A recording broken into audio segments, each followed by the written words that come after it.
Hello, greetings, and welcome to Silverstone Live. If this week's show goes through without a hitch, it will be amazing. So far, Anne and I have fallen off of our chairs twice today in getting ready for this. I've looked like a hobbit at one point.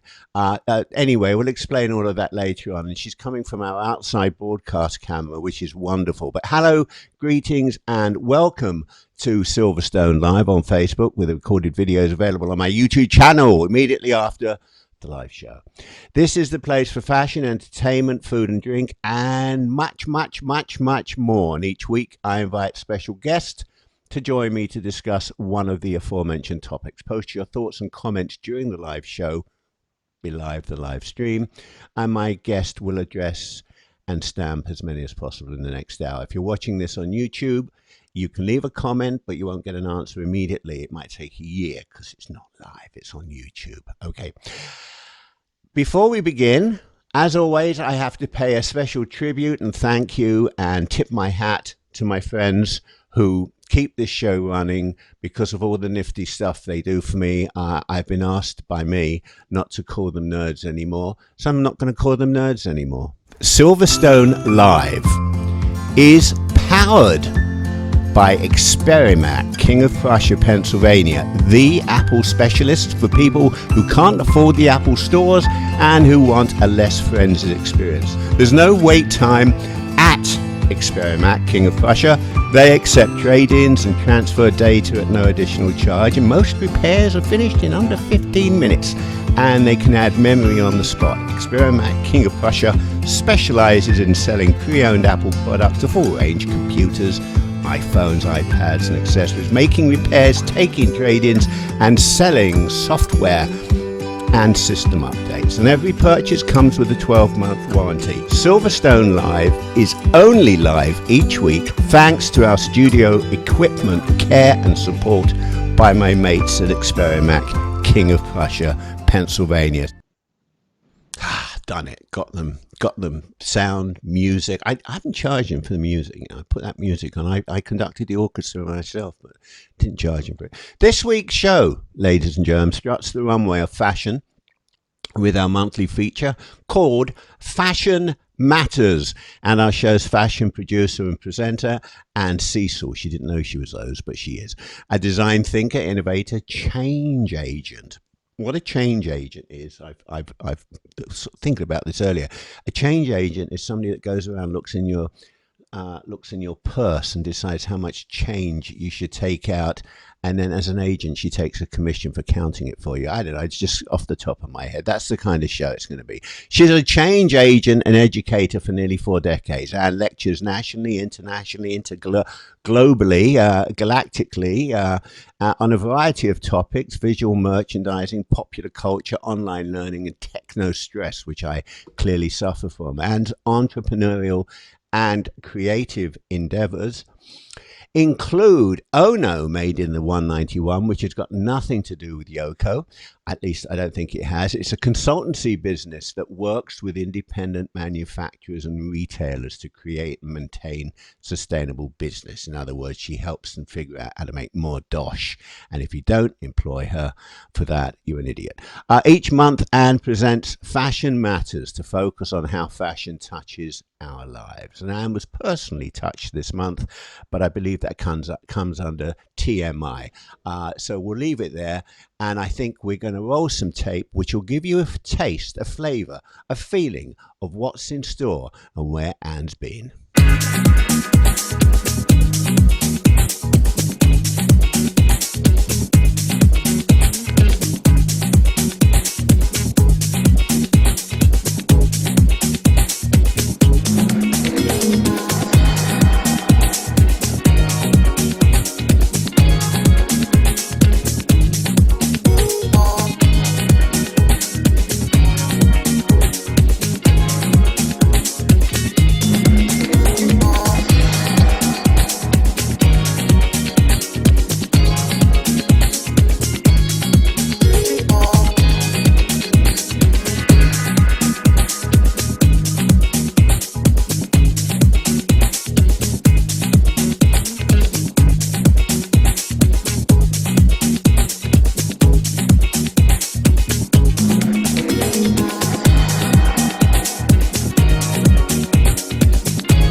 Well, the Reykjavik Chamber of Commerce is going to be sending me $100 million shortly for that promotion.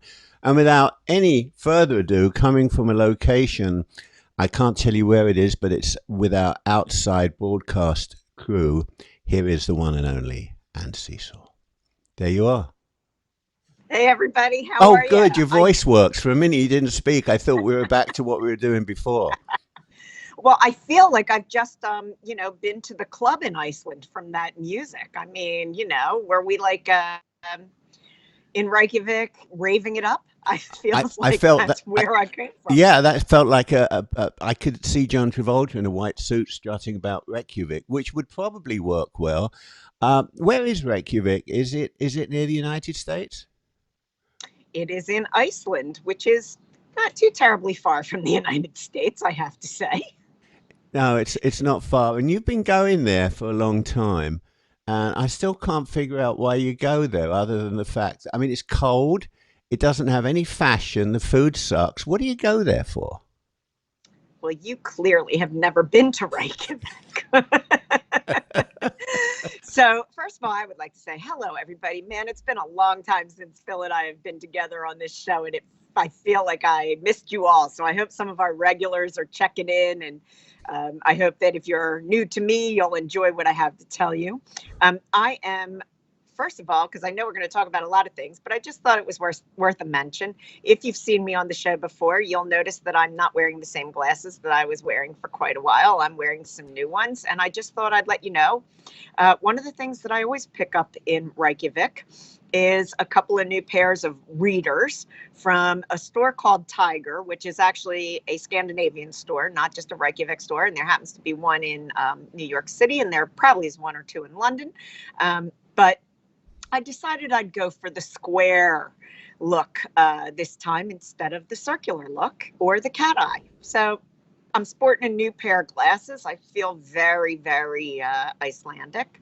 And I'm going to share with you some of my experiences in Reykjavik. And let me tell you, this one was a trip for the ages. I don't know if you guys know this, but the Icelanders, their folklore is all written in sagas, and I'm telling you, this one was a saga.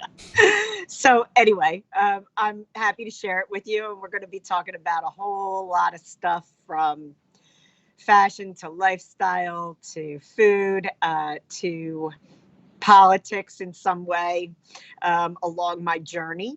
And Phil is going to be directing with some photos, and he'll probably be prompting me a little bit, because probably what you don't all know is that somehow in our multi-billion-dollar studio setups, we can't get me to see what's on his screen.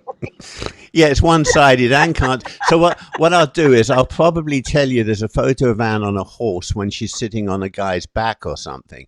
But no, I just did a quick flash while Anne was talking, but I didn't get censored for that. I did a quick flash because Anne said to me, "Whatever you do." And I love this photograph. Anne said, "Well, let me get myself off the picture and let me try and do it so that Anne's on the picture and she can look to her. If you look to your right, it looks like you're looking at the picture. See, if you look to the right, Anne, do this. Look to the right. You're Wait, right. you're right or my right? No, you're right. Why would I tell you my right? That would be your left. There you go. Now you're looking at the picture. See, now it looks like, and if you point to that, you could be a weather person on television. There you go. And if you point to it and put your finger just about where your nose is, but don't put it up your nose, and point it to your right, point it there. Now, that's the position. Hold that position throughout. So the first photo we've got, ladies and germs, is Anne. And by the way, I've got some thumbs up here, but I don't know who you are. So don't thumb up. Just tell me who you are, where you're from, unless I know who you are and where you're from. Anyway, here is Anne on a yak. Okay, so I just have to tell everybody, this is one of the favorite things I have ever done in all my travels in the world, is ride an Icelandic horse through the lava fields of Iceland. And I did it once on my first trip to Iceland.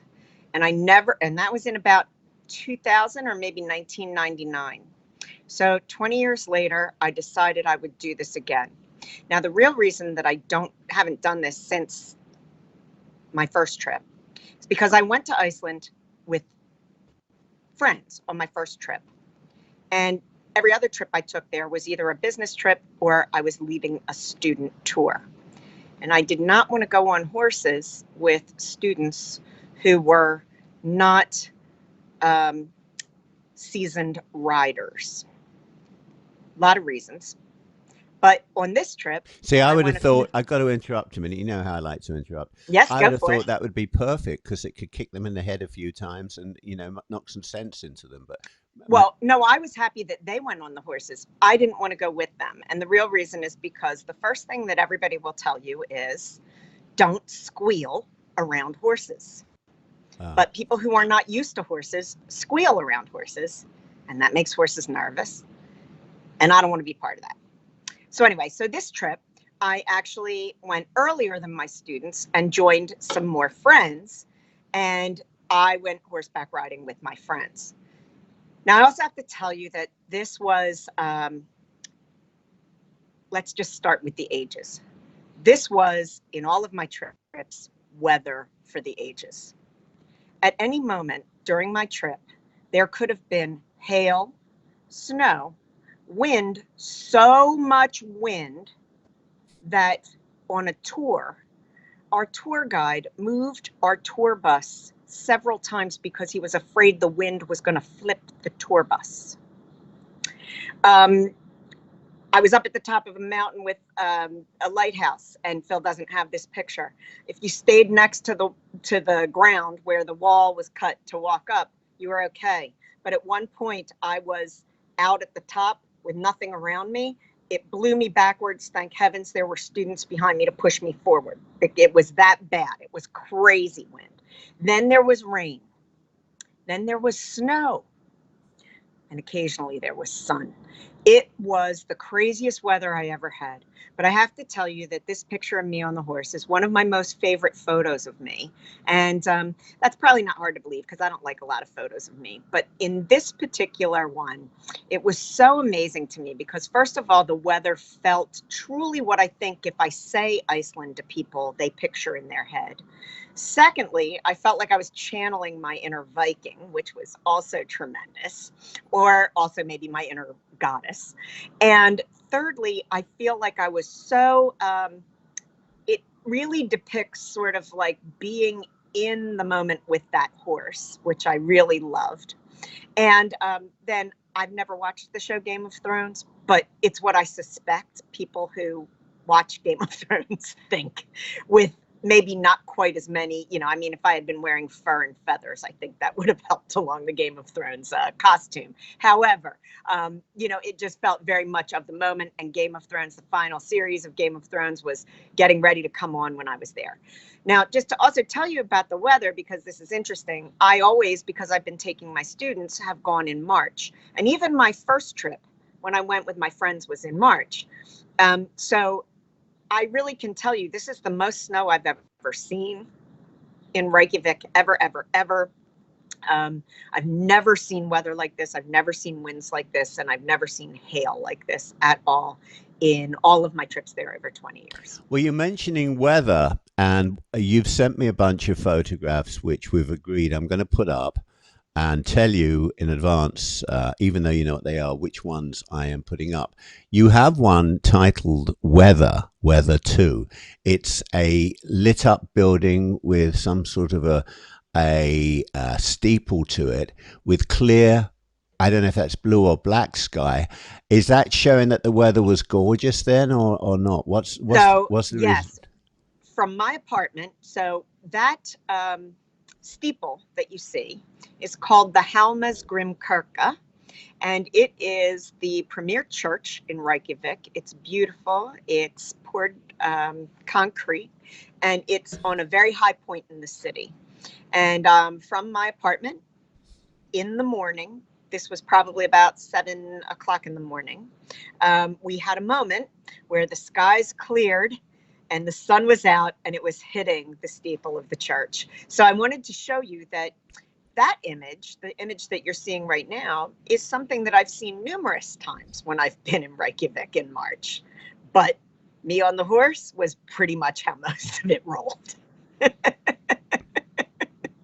Well, after weather, I mean, you're loving this weather. I'm going to take myself off the screen in a minute.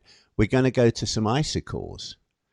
I'm thinking of. Icicles, are they on the side of a wall? Well, I'm not telling you yet. I haven't put them up. Wait a minute. Oh, okay. Let me put them up on the screen and I'll tell you. They are on the side of a wall that looks like a ship because there's holes in the wall, which is Okay. where I suppose water, that they must be pipes where water overflows into whatever ocean or lake or pond or dock or whatever it is next to it. Help me out. This, what are we looking at? So this is actually what you are looking at is a living wall on the side of the City Hall building, which is on the lake called the Torn, which is in the center of Iceland, of Reykjavik, excuse me. And again, I've never, ever, ever in all my trips to Reykjavik seen icicles on this wall. So it's giving you a flavor for really, I mean, how it can be, but it could also, I've been there in times, the same time in March, where it's been warmer in Reykjavik than it has been in Philadelphia. So, you know, this was very unusual, cold, wintry weather, very late in the season. It makes me want to say when icicles hang by the wall and Dick the Shepherd blows his nail. You know that one? I don't. Oh, well, you have to look it up then, won't you? It was, who was it? Was it Shakespeare or Wordsworth? One of those blokes. I can't remember. So we go from a snowy horse and an icicled wall, a living wall, to something called a hot spring. Okay. So underneath, you know that Reykjavik is over a lot of geothermal activity. It is, in fact, geothermal is something that is actually a real sort of moneymaker for them. It's a big part of their economy. But you go out onto peninsulas and you will find these natural hot springs just bubbling up anywhere in various areas across the countryside. And so the one that you're seeing right now is a natural hot spring. It is on the southwest coast, just sort of south between Keflavik, which is the airport, and Reykjavik. And this is one of my favorite parts of Iceland. And I think, Phil, you'll be showing a few more images from this area. And one of them in particular is one of the places that I feel is one of the most spiritual places in the world. Well, you've got two hot spring photos. There's one 3 photos away. Do you want me to show that one now? There's another hot spring you've Wait, got. are there people in that other hot one? Oh yes, there's people in that. So, We'll hold off on that hot spring. Okay. Yeah. We'll wait till they put their clothes on. So I tell you what, let's look at a lake now. We're gonna get okay. Are we gonna get to fashion? Of course. Okay. So let's go skinny dipping now. We're going to look at a lake. So this lake is actually... I mean, you realize, of course, that this lake is so... It's panoramic, so I can put it below both of our faces and you can see it. There we go. Let's have a... So this is actually a huge lake, and it's a freshwater lake, and it's where they actually do a lot of fishing for Icelandic char. And so this is kind of interesting because, again, it's, you know, Reykjavik's an island. It's surrounded, I mean, Iceland's an island. It's surrounded by salt water. And here we have a huge, and I mean a huge, freshwater lake there. So that is just a beautiful piece that also happens to be on the southern coast. That's very, very nice. I'm trying to read... because it's on you have the rocks there. The next one is Gullfoss. Oh, yes. Okay, so Gullfoss. Yeah. So 2 of the natural wonders that you always want to see when you go to nice. Iceland yeah. is Gullfoss and Geysir. At Geysir, there are geysers, and so you know a geyser is when water explodes out of the out of the earth. No. It's an old bloke that sits on a seat. That's a geyser. Same thing. Geyser, now, geyser. You say tomato, I say tomato. So we're moving on to let me tell you about Gullfoss. Go on. I'm not saying anything. I'm just being quiet. It's one of the largest waterfalls in in Iceland. And what is interesting about it is that depending on the time of year, you can actually go and there will be a layer of ice over the waterfall and you can just hear the water coming down behind it. When we happened to be there this time, there was a lot of overflow ice. You couldn't get out to as close to as normal as you can get to this particular waterfall, and the wind was horrific and blowing everything everywhere. There's a huge amount of power in this waterfall. And one of the things that I just want to tell everybody is, while I'm showing you some of the nature, it's photography doesn't do it justice. None of it does it justice. You just have to go to see it because the nature is astounding. And it is the place where you will truly feel how insignificant you really are in the universe. And it's always a good lesson to remember that. I get that same feeling just being around my daughter every week. Well, she's a brilliant woman. I know your daughter. I know. She's not that brilliant, but you know, what you're doing here is what I avoid. It's like saying, come over to my place and I'll show you my holiday snapshots. But no, these are great photos. And which great camera did you take them on?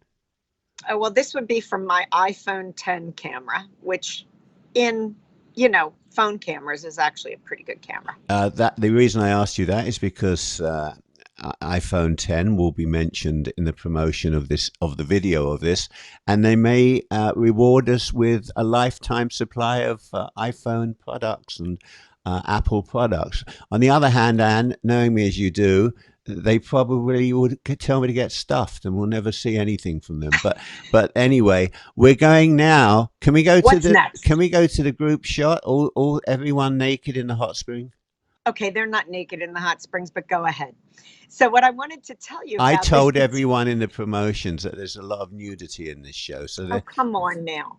What are you drinking? I'm wetting my whistle. Yeah. And we'll talk about that when we get to the beer, to the bevy section. Okay, yes, because we have some beer. We have some beer chat coming up. So if you're into beer, and we have food and we have all sorts of things. Here's the hot spring group shot. Oh, look at that. Okay, so what I want to tell you is one of the things that all Icelanders love is they love to be in water and they love to be in the pool. And even the public school pools all around Reykjavík have a number of, I don't want to call them jacuzzis, but they're smaller kind of pools that all have different temperatures. So you can actually get into a regular pool and swim, which would have sort of regular pool water. But then there are a number of smaller pools designed for sitting in, which are at a variety of different temperatures. Now, the reason that I talk to you about this is because the most well-known one is called the Blue Lagoon. And I didn't want to show you a picture of the Blue Lagoon because you can see a picture of the Blue Lagoon anywhere. And the Blue Lagoon, I love to describe one of my tour guides this year was really great about it. He said, the Blue Lagoon is like a natural disaster. It's actually an overflow. It's created from an overflow from one of the hydroelectric plants. But there are very great things about the Blue Lagoon and they are wonderful, but it is also very tourista and it's very kind of expensive and it's kind of like sort of the Ibiza of Reykjavik. I'm sorry, we have the news crew flying over because I'm so important and they want to see me. They can't. No, they're coming to do a live bust on your home. The other reason that you didn't go to the Blue Lagoon is you didn't want to spend the money to go in. Oh, no. I always take the students to the Blue Lagoon. The reason that I went to this one, and it's called the Secret Lagoon, and I took them to this one because I wanted them to have an experience that would be what the locals normally do. The locals don't go to the Blue Lagoon. This was a local experience. And so two things that are different here. The Blue Lagoon is a man-made issue. And so the hot springs are controlled in a man-made way. The Secret Lagoon is actually one of those natural hot springs that they've actually captured, collected. And yes, they do have to manipulate the heat of the water so it doesn't burn you. But it is really, this is what people who live in this area would go into the Secret Lagoon. And so I wanted my students to experience what the Icelanders would normally do. And then on their own, many of them chose to go to the Blue Lagoon to experience what is a more tourista experience. So what I'm looking at, and what we're all looking at here, is the Reykjavik community's upscale version of the New Jerseyans' Atlantic City. The secret lagoon, is that what we're still looking at? Yeah, it's all right. It's a bit too off center there. But anyway, we're going to have some humor products now. I have no idea what's humorous about them because they didn't make me laugh. But we are going to switch from a lagoon to 2 humor products. I am assuming that's the name of the company. I'm not sure. There's nothing humorous about these. Let's see if we can get a nice I think we've got them as large as we can. So there they are. They're to your right. Right, which I can't see. So which ones are they? Oh, well, of course, I forgot about that. This is the one. Now I'm looking at them. I'm seeing they're bunny rabbits and owls and dogs. Look like they're made out of candle wax, but I'm sure they're made out of a very rare. They're not made out of anything rare. Okay, tell us about them, Anne. So you're really correct. So this is a little bit about Icelandic humor. Icelandic humor is a little bit dark, as you might imagine, because they spend a lot of their time in the dark. And so they have a little bit of a dark edge to them. Oh, they're candles. I just realized I see the wicks coming out the top of their heads. So these are animal candles that when they actually are done with the wax, you burn the wax away, you have the skeleton of the animal left. So this is very typically a type of Icelandic sort of humor that you would see carrying through in their product. And there, if we look to the right, as we're looking at it, on the top 2, you will see the skeleton of them, or a picture of the skeleton of them. And that's really nice. And then you've got another humor ad, which I'm going to put up now. Oh, yeah. This one is Gudstein's Elof Sonar. It looks like a 1930s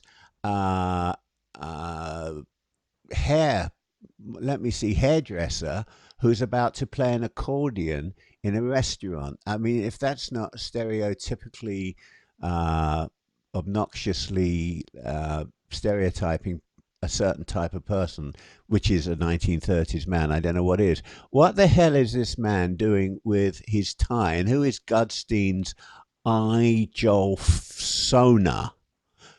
So they are a menswear boutique in Reykjavík, and this is their mural that teaches men how to tie a tie. Oh my God. You know, I used to work in a shop, Silvers of Wood Green, when the world was young, and they had a really naff paper bag for the modern man. This looks like the depiction on that for the modern man. But wait a minute, so he's tying the tie. All right. So in other words, people in Reykjavik don't know how to tie ties. It's another way of, well, there's a lot of people who are of a certain age, much younger than us, who don't know how to tie ties. Got to learn somewhere. I guess a 1930s ad with a guy doing it is as good as anywhere else. Well, Mr. Goodstein's got a good sense of humor. And what was that guy's name that used to drive a Rolls Royce and sell clothes on South Street when I first came over here? Oh, the Crass Brothers. Yeah, this would be, Mr. Goodstein must be the Reykjavik's answer to the Philadelphia Crass Brothers. They were very crass commercials. I must say this is not a Banksy type mural or picture, but it's funny. It's funny. I'm going to take it off the screen now because I can't stop laughing. How about Raven? What is Raven? So the raven is a really important bird in the mythology and the culture of the Icelanders. They really love the raven. It's a very seminal sort of archetype within their culture. And so they are using it in many ways to create products that people will buy, and particularly tourist products that people will buy. Did you buy it? No. What's it made of and how much is it? So there, I believe you have a tea towel there and some napkins. I have some Raven napkins from another paper napkins. I have a bunch of Raven napkins from another trip.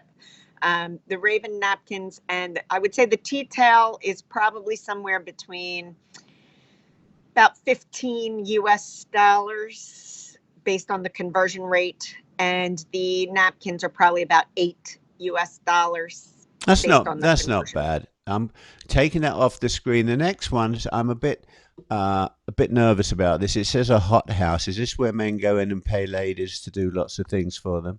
As a No, no. This is where the Reykjavik and Iceland people grow their vegetables. It's a hydroponic hothouse.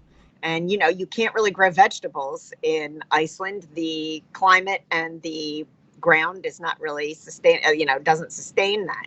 So most of their vegetables are grown hydroponically in a hothouse. And I just want to say that one of the things that's interesting about this is that there's two things that are interesting about this. Icelanders are leery of anybody who are from outside of Iceland. So they've never been part of the EU. They don't like to import products from other places. They believe that importing things from other places bring things that they don't want in their culture, like disease or predators, things like that. And the interesting part about the hothouse growing and the hydroponic growing is that while you get very beautiful, beautiful vegetables, they actually don't have much flavor because they've been grown in water. So it's funny. It always reminds me when I have sort of a tomato or something in Reykjavik, how important soil is to imparting flavor in vegetables. and their vegetables have no flavor. They're not flavorful. They don't really have any kind of flavor to them. All right. Well, we'll move on from the hot house to Finn Embassy. Is that what I'm looking at? Oh yes, this is the Finnish embassy. The Finnish embassy. So does this mean that I wasn't sure from the picture. Does this mean that this is an embassy that's just been completed when you said it's a Finnish embassy, or is it the embassy of Finland? Is the embassy of Finland? Oh God, I thought this was your hotel room. No. But one of the things that I'd like to tell everybody is the reason that I go at this time of year with my students and have for about the last 10 years is because this also happens to be Design Week in Reykjavik. And even though Phil says that they have no fashion and nothing, they have a lot of design and a lot of really interesting design, as you can see from candles melting into skeletons, just as an example. However, one of the great things that happens in Design Week is that they have a program where they ask a variety of embassies to host what is called a design diplomacy event. And in that design diplomacy event, they're free to the public, but they can only accommodate a certain number of people. So you do have to get a free ticket, but you get a ticket. They invite one of their own designers from their home country and an Icelandic designer. And the two designers sit together. And in Finland, in particular, during a design week, they had created these kind of cards that start to engage people in conversation. And so if Phil and I were the two designers, I would pull a card and I would ask Phil what was on the card and he would talk about it. And maybe I would respond. And then he would pull a card and he would ask me the question on the card and I would talk and then we might talk a little bit about it. And then if we came up with a card that had nothing on it, the audience is allowed to ask a question of the two designers. Now, why I loved this is because, of course, understand that, first of all, I loved it for myself. 2017 was the first year they did this. I was able to go to one of these events. I had a fantastic time. I happened to go to the Swedish embassy that year. And during this event, the ambassador is there. All the ambassador staff is there. They put on some kind of refreshments, which are traditional to their homeland. So I literally had the most interesting conversation with the designers and the diplomats at the Swedish embassy in 2017, and it was just fantastic.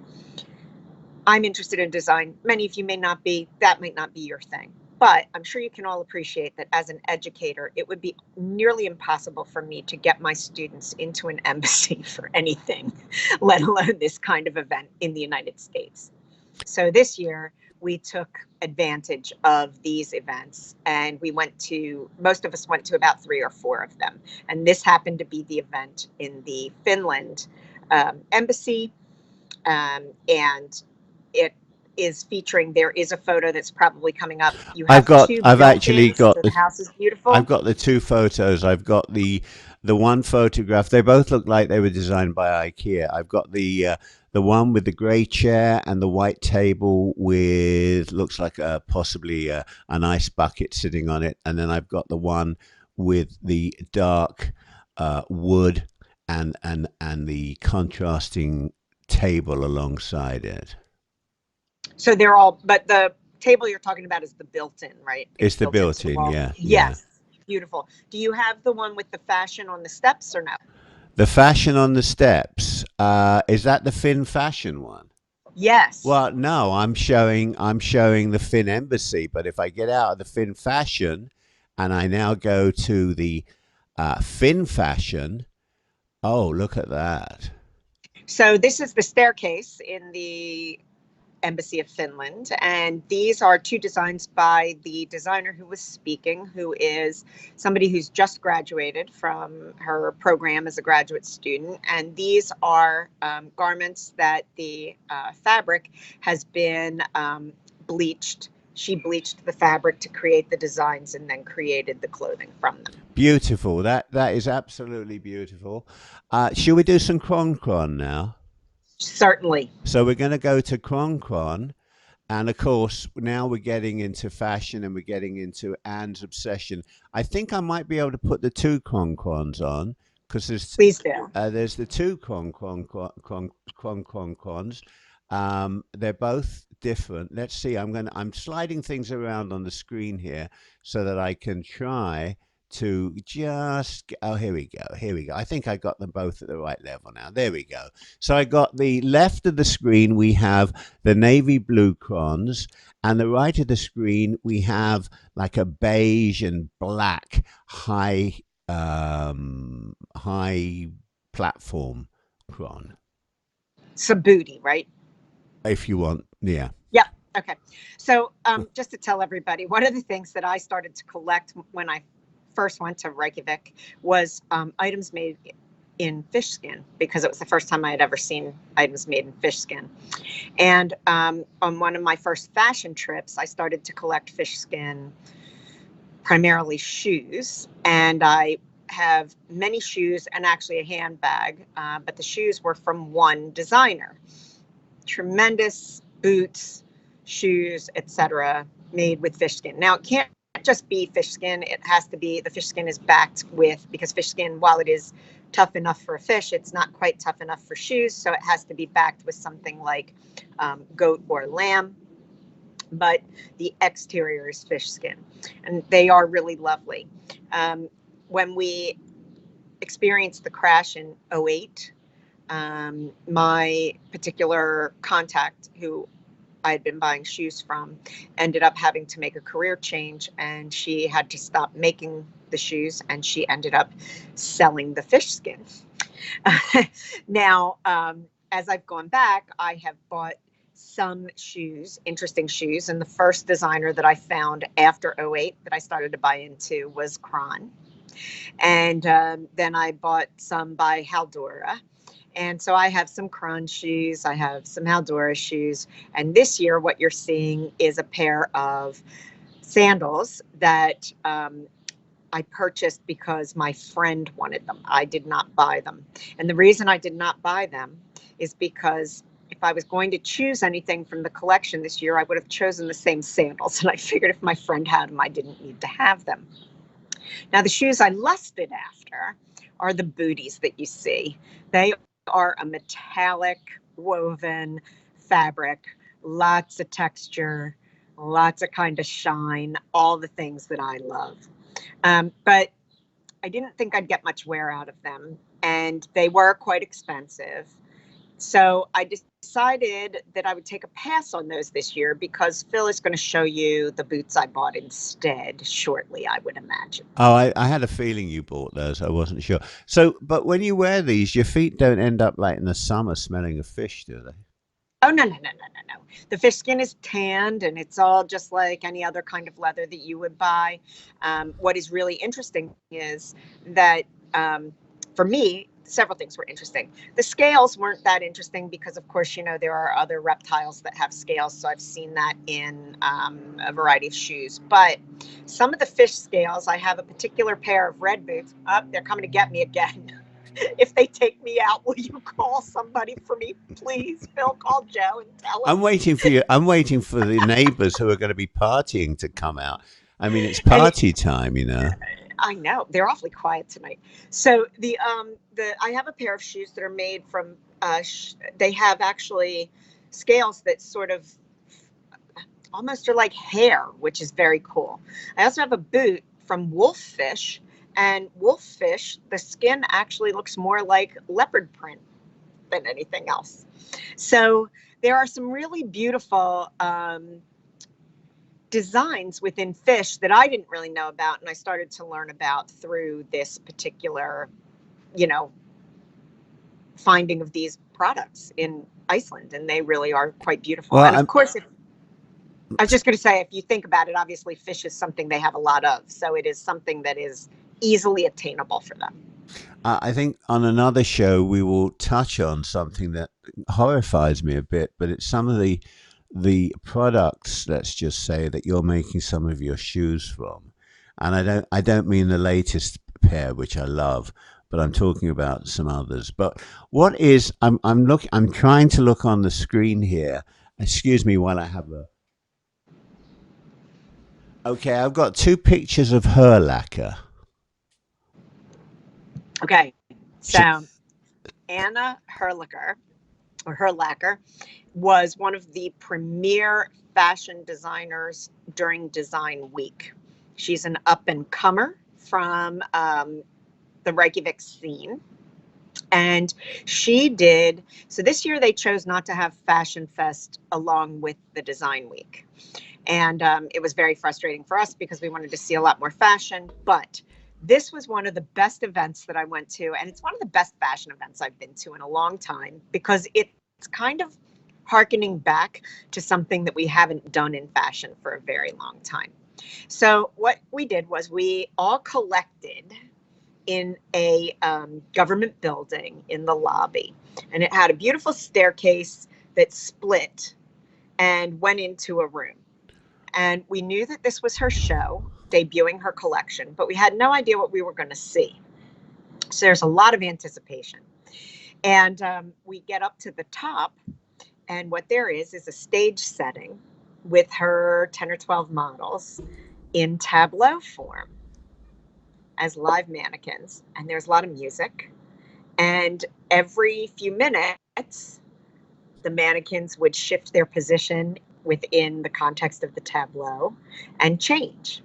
So this went on for like 2 hours, and it was really, we didn't stay the 2 hours, but we waited till we could see like everything kind of circuit through. And it was really, really fun because it was a totally, after all the fashion weeks of, models marching down runways and turning around and marching back and very little choreography and kind of minimalist and stripped down, this was something that, in fact, they used to do in the 1920s. And so it was wonderful that it was a hearkening back to that. Do you have one of the close-ups of the women with the makeup by any chance? Yeah, what I'm doing is I've just had the two photographs here, which are basically the models in two different locations. I should point out that to the right of the models, there's studio lights and I think a photographer, but I had to edit that out because it wouldn't have fit the screen. What we're going to do now is we're going to go to the model in red. I have to get one of these others off the screen. And I'm actually going to do two things. Here's the model in red, and then I have her headshot, which I made a version of from yours because it needed to just be a little bit clearer. So let's put them both up now. There we So go. this is the blonde, right? This is the blonde with the piece of hair waving down in front of Yes. her. I have the full length version. I love the colors they're using. And I have the close up of her with two separate earrings.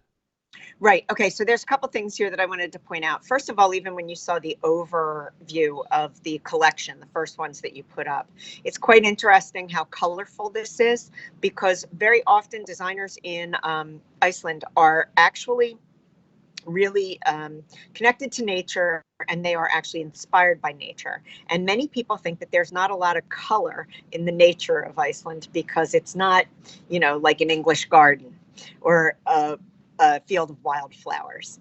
But there are colors within the context of bubbling mud and water that are just intense and beautiful. And then, of course, many of them also, because they kind of long for more color, will intensify the color in their work.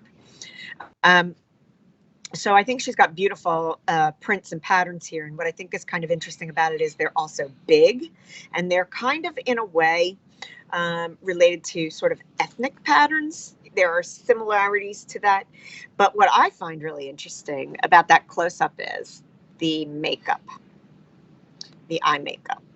Yeah, it looks like two strips of black felt were just put across underneath her eyebrows, across her eyelids. So when she's standing further away from you, and all the models have this, when their eyes are closed, it's almost like they have a double eye, and it's very alien looking when you actually see it in motion. And so for me, I had this hair became quite a topic of conversation among the students, and I'll tell you why in a moment. But for me, the overall theme of the makeup, with the hair and the makeup, felt very futuristic. But many of my students read this as the curls that African American women used to have. This was a popular style of African American women and Hispanic women as well. I think it looks very alien. They look like robots. Yeah, I felt like it was sort of like a cyborg. Yeah, cyborgs. That's exactly what I thought Yeah. they looked like. No, that's really Yeah. interesting. What I need to do, Anne, is because of the time and because we have Yes. a lot of photos, what I'm going I to know. do, Roll through. I'm going to scroll through just some photos here. Yep. I just want to show people the models in this tableau. And there's, here's a group shot. There's one who's wearing, to the far right, a dress which is beautiful. It looks like it has, at one point, it looks like there's a caricature of a face on it amidst all the flowers. It's probably a flower, but from what I'm seeing, it looks like a face. But I'm going to just scroll through these and look at just various different angles of these. Just for a second, because I don't want to get hung up on this, but why do we have denim here and layers of denim? Well, okay. So the topic of the Design Week this time was about sustainability. And this is actually done as a collaboration from Stenen, who is one of the premier Reykjavik designers who does a collection and did her time with Calvin Klein. So she has an American connection. And what she did was she took the selvage, which is the side of the fabric, the denim fabric, when it comes off just as yardage, and she sewed it all together to make these throws, rugs, etc. So the denim was really about sustainability and just a nod to somebody who is, so denim, is particularly American. So I think that she probably, her time with Calvin Klein led her to have sort of an American influence, and that's why she chose it. You can keep rolling. What I'd like to do now is to go from denim to the Lady Brewery's First Lady beer, which I'm putting on the screen here. Please do. And I just want to tell people, you probably already know this, but I just like to mention to people that Lady Brewery, the microbrewery's signature beer, is called First Lady, which I think is their first beer. It's an IPA, which is an India Pale Ale. It's a hoppy beer style, originally an ale brewed from pale malt. According to what I've read, because I haven't had the opportunity of drinking it, but according to some of the beer people whose opinions I respect, they say it's First Lady has a heady, hoppy flavor that IPAs are famous for. And this particular one has fresh, these are the flavors, of course. It doesn't necessarily mean, like in wine, that these are the ingredients, but it's got a prominence of fresh citrus and mellow floral notes. And Lady Brewery is a do-it-yourself operation. I mean, from beginning to end, and they've only been in business a short while, by two ladies whose photo I'm going to put up on the screen now. And here we go. Let's put this up on the screen now. Who look like they belong in a rock band who was recently on the show. I can only give you their first names, or maybe their last names, but it's Raxor and Pori, Porey, with accents all over the place. But these are the first ladies. And then I'm also going to, while we're on this thing here, I am going, if it's all right with you, I've just put a picture up of, what does this say? I'm trying to read this. The Heimer Square Bar with one of your colleagues drinking. Okay, this is the Lemmer Square Bar. So let me just, I would like to roll you all back. So many of our listeners probably don't know that I was married a while back, and my ex-husband was a great brewer. And so I know a lot about brewing, and I enjoy a good beer. But for the past several years, most of my beer drinking has been just Guinness when I'm at a football game, and I've been more into wine. So one night I walked into the Lemmer Square Bar, which is my favorite bar, and I want to just say a big shout out to them because they took very good care of me when I was stranded in Reykjavík. They took great care of me the whole time, but particularly once they found out that me and my colleague were stranded in Reykjavík with the WOW airline bankruptcy. They were terrific, and they really helped us. Oh, I forgot about the WOW airline bankruptcy. That's right. It seems like a lifetime ago. Now it all comes back to me. Okay. So when I was with my friends, we went to the Lemmer Square Bar, and I tried the First Lady IPA because I had read about the two women, and they actually are using recipes that were from ancient witches in Iceland. That's where they started their recipes. So they had the First Lady one. So I tried it. And actually, I remembered how much I love a good IPA because I hadn't had one. So I decided that every day I would go to the bar and I would have at least one, if not two, First Ladies, because I knew I would never be able to bring them back. So anyway, they are all of what you said. They are a great IPA. They're my profile of IPA. I can't get one right now, but what I am drinking tonight is a grapefruit IPA. So that will tell you I like a good citrus IPA with a light floral accent. They also make an APA. And it's also very good. It's just slightly drier than the IPA. And I had my many First Ladies over the 10 days that I was there. I also made friends with the bartender, Haldor, and he was terrific and said, you know, as I would come in, he would say the usual madam, and he would give me what I needed. So you see my friend also, we spent a night there. He was showing us some of his cocktails. So he's quite good at making cocktails. I forget what she's drinking in that picture, but he made me, instead of a Moscow Mule, he made me a Mule Kick, and it had jalapeno pepper in it. It was delicious. And we had several other drinks and concoctions that he had made. And I really wanted to give a shout out to him because he and Chef at the Lemmer Square also, when WOW happened, extended half-price drinks and entrees to anybody who had been hit with the WOW bankruptcy outside of happy hour when those things are half price. Which was very nice of them. Your colleague obviously is she from Philadelphia? Yes. Would you find out where she got her hat and which model it is? The hat was she bought it in Reykjavík at one of the thrift shops. Does she want it still? Of course. Damn. Can I have no. oh.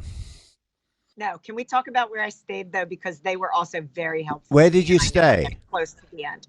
Okay, so when you go to Reykjavik, there are lots and lots of places to stay, but one of the best places that I have stayed is called Stay Apartments, And is and this, it's and I have a picture here that I have, I don't know if you wrote this or if I wrote it. It says beautiful room.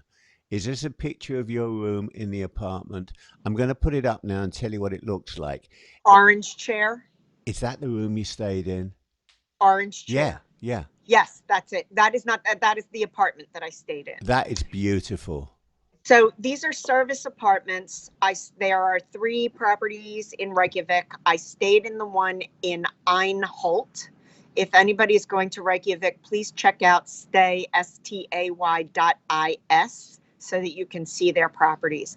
I would also just like to tell you I have stayed there several times. I've always had a great time in the apartments, and they are very convenient and they are very, very reasonably priced. And I would like to say that Stay Apartments was fantastic on a number of points this time. I had a student who got the dates wrong and was arriving early, and they extended a free night to me for that apartment for that student. And the minute that I found out that me and 2 students were grounded by the WOW situation, I emailed the woman who runs Stay, and I asked her if I explained the situation and asked her if she would have a place for us, and she allowed us to stay in our apartments and said that we could stay there as long as we needed to for free. Brilliant. So while That is extremely nice. You got a couple of thumbs up for that just now, or Stade did. As we are coming to the end of our hour, we cannot leave this without our Nancy Sinatra moment, which is a perfect. I'm not going to play Nancy Sinatra, but this is a perfect and Cecil moment because it lets us close out with boots. Anne so sent me pictures of boots. I've got here boots, boots, boots, more bloody boots. That's how I've got them listed. I'm going to get off the screen right now, put you on the screen, and I'm going to put up boots, boots by a painting, boots on a plate. I don't know if you just ate. Are these the fish boots that you had for dinner on a plate? Anyway, you can talk. I'm putting boots up on the screen. cool. So I decided this year that what I would do, one of the best um, secondhand stores in Reykjavik is called Sputnik, and it has been around for ages and ages and ages. And they just happen to be having a fantastic sale, so we stopped in to have a look. It was $1 a kilo on a lot of things, so my students were excited, so were my friends. When I was there with my friends, I happened to see these boots. They are a K&S boot, which is a German brand, which I was not at all familiar with. I just loved that they were square-toed, block heels. They're like all the things that are right now. They're that cranberry patent, and they happen to be in my size.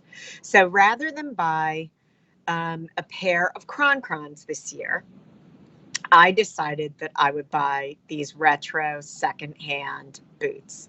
And they are wonderful, and I love them. And they are a very fond memory of Reykjavik and this trip, this saga that I was living.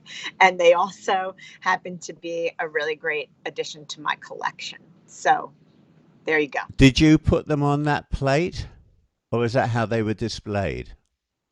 Um, I think that they're on a drum, and They that are. drum They was are. a table in my apartment. Aha! You didn't steal it, did you? No, the drum was way too big. I could have fit inside that drum. Yeah, if I would have spent a bit more time on this production, but it's you, so I never spend much time in it. I could have ended this up with Nancy Sinatra talking about them boots, but those boots are made for walking. Even though my wife, who is sitting in the studio here, hates that song, and so does most of the world. I'm the only person that ever loved it. Oh But no, I love that oh, you song. love that song as well. Yes. I am going to close this show as I always do with what I opened with, which is a promotional piece for Reykjavik. I'm going to tell everyone, and unless they're blind, it's been sitting on the screen for the last 63 minutes. And Cecil, who hosts our Fashion Matters show, You can read all about Anne's life in her blogs. You can see her custom-made shoes, which she will make to your own size. You don't have to go into a shop and try them on. She'll measure you, and even if you've got fishy feet, she'll still measure you and make sure they'll fish you. They'll fish you. Excuse me. Oh, I'm not on the camera. You can't see me doing that. Hang on. Let me put myself back on the camera. What I was saying, ladies and gentlemen, is while you haven't been watching me, I've just been sitting back here letting Anne talk, and I've been drinking. What I've been drinking was a gift from my daughter, but I love it so much. If they want to sponsor the show, Tullamore Dew. To be sure, it's a good Irish whiskey. If you want to sponsor the show, sponsorship means you have to send me a case of whiskey every 3 months. Anyway, more information about Anne Cecil, visit her website, roxannelava.com, which is on the screen.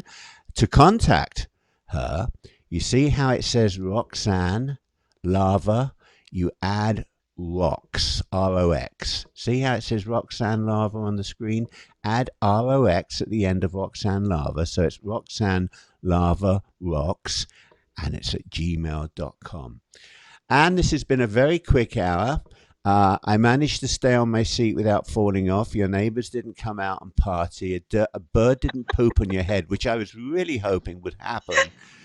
That actually happened to a friend of ours. We were on Brighton Pier once, the one day of summer when I was a little kid. And I remember our friend's daughter, who was in her late teens, had a very low-cut bikini. This doesn't sound like it actually happened, and unfortunately my parents are no longer alive to verify it, so you'll have to trust me.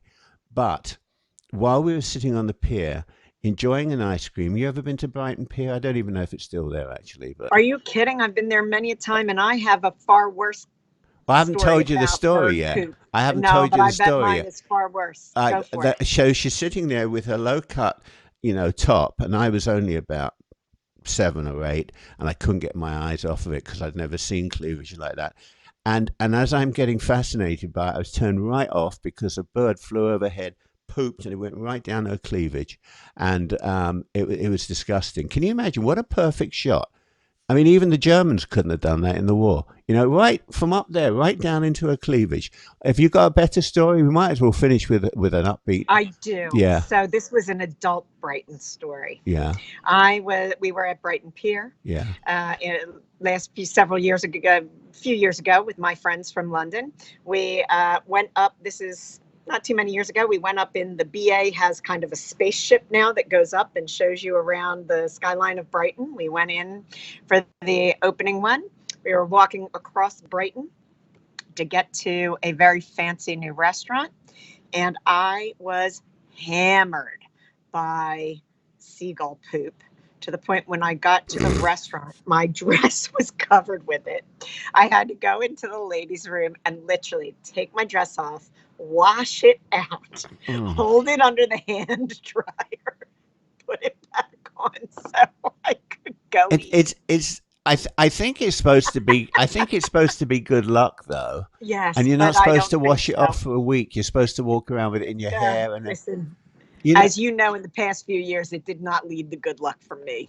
Well, and if I had my druthers, and I haven't had druthers for a long time, but if I had my druthers, I'd rather have one bird poo in my cleavage than have a whole squadron on a sortie out for Anne. That's all I can tell you. But I can also say that that's the kind of story that could only happen to Anne Cecil. It's true. It's also the only kind of story that it's the kind of story Anne Cecil would share, because there are probably people who this happens to, but they would be too embarrassed to share. Do you have a photo of that you can bring along next time? No. Damn. How do you think my photography is doing? Do you think I'm improving? Yeah.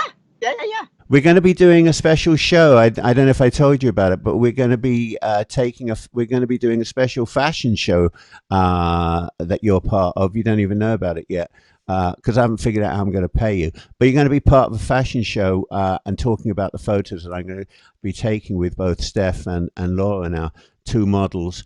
But we'll talk more about that. I just wanted to let people know we are now coming up on 8 minutes past 6. So, and so just to let you know, if you're watching this on YouTube, don't go crazy. There's nothing wrong with your Rolex. It isn't 8 past 6. It is just when we're talking right now.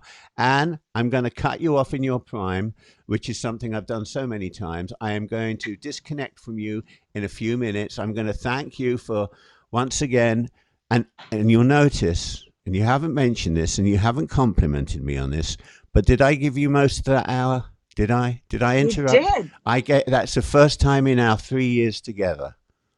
It's been longer than that, I hate to say, and you were very good. I know. I've been, the reason you were on your best behavior, but I suspect that's because Linda was kicking you. No. The reason I was on my best behavior is because I was sitting back thoroughly enjoying Tullamore Dew. And when you drink Tullamore Dew, you don't want to open your mouth except to pour down the elixir into your throat and enjoy every drop of it. So to have more shows of me keeping my mouth shut, please send in Tullamore Dew. Even if you don't own the whiskey house, you might just be somebody who watches the show. Send in a bottle of Tullamore Dew and I'll be quiet every show. That's the way to do this show. And Cecil, extraordinary person that you are, only friend that I've got. Thank you for being on the show. I'm going to cut you off in your prime, as I said. Oh, more love's coming. Oh, we got hearts. You can't see this, and you'll never see this. I just want to say thank you. It's been great to be back on for our audience who know me, and I hope that some of you who don't have enjoyed our time. And I would just like to please say, if anybody is going to Reykjavik, please do stop at Hlemmer Square Bar, and please do take a look at Stay, because without them, I would have lost my mind. Well, let me just say this for anyone who is planning to go to Reykjavik. And by the way, since I'm going to be letting the Reykjavik Chamber of Commerce and Travel Bureau and Mayor and everyone there know what we're doing, I have never been. I am a party of two. I'm very fat, and I would like to go to Reykjavik and do a show from there. Possibly live, and I would like to go for a week. It includes airline tickets, all accommodations, hotels, everything. And if Anne, Cecil, did anything good that you enjoyed, it's all because of me, and I should be over there. If you hated what she had to say, I told her not to talk about it today, and you have to make things right by bringing me over. So Reykjavik, you've had a whole hour and 12 minutes for free. So either send me an airline ticket, or if you can't manage that, contact the Tullamore Dew distillery and please tell them to send me a case. Either way, I think this is going to be a win-win for me, Anne. Screw you. You've had the trip. You got screwed by the airline, but you've opened up a whole new area. Now, we'll go together. We'll go. I was just going to say, why don't we do a trip for the show? Anybody could come with us. I'll take you all on tour. And now suddenly at the end of the show, we're getting hearts and flowers. You can't see this, but we've got 7 people. Come on, send me a few hearts and flowers so I can see a few. Do they more. want to come on a you want to trip come with on us? if you want to come on the trip with us, send us hearts and flowers. And I'll tell you what I'll do. I'll work out a deal where you can come on the trip with us. I'm only going to make $20,000 a person out of this. Oh, here comes more hearts and flowers. Where were you people on the show? 12, 13, 15, 16. Let's get it up to 19. I don't know what the hell this all means, and I couldn't care less. I love you all. Thank you all for watching today, both live and on the recorded one. I love Reykjavik. I will love it more when I go there. Don't forget Tullamore Dew. It's my favorite drink for tonight, but it could be my favorite drink for a long time. What do you want? What do you drink? What's your favorite drink? Quick, think. Who, me? Yeah. What do you want? I'll take any of it. No, for the next. I'll take gin. No, what do you want to drink on every show that we can get promoted? What drink do you want? I'm good with anything. You find a promoter and I'll drink it. No, what drink do you love, Anne? Tell me what you love. How about if you could get me some First Lady Brewery? They've got no money. What good are they to us? No, this is the problem. Not First Lady. What brewery do you like from the United States? We'll get some of their. They're all small All right. breweries. If you've So got a small brewery in the United States and you would like Anne and Phil to drink it on the show and do something like this and say, hey, we love Naked Lady Brewery, but especially, do you like Tullamore Dew, Anne?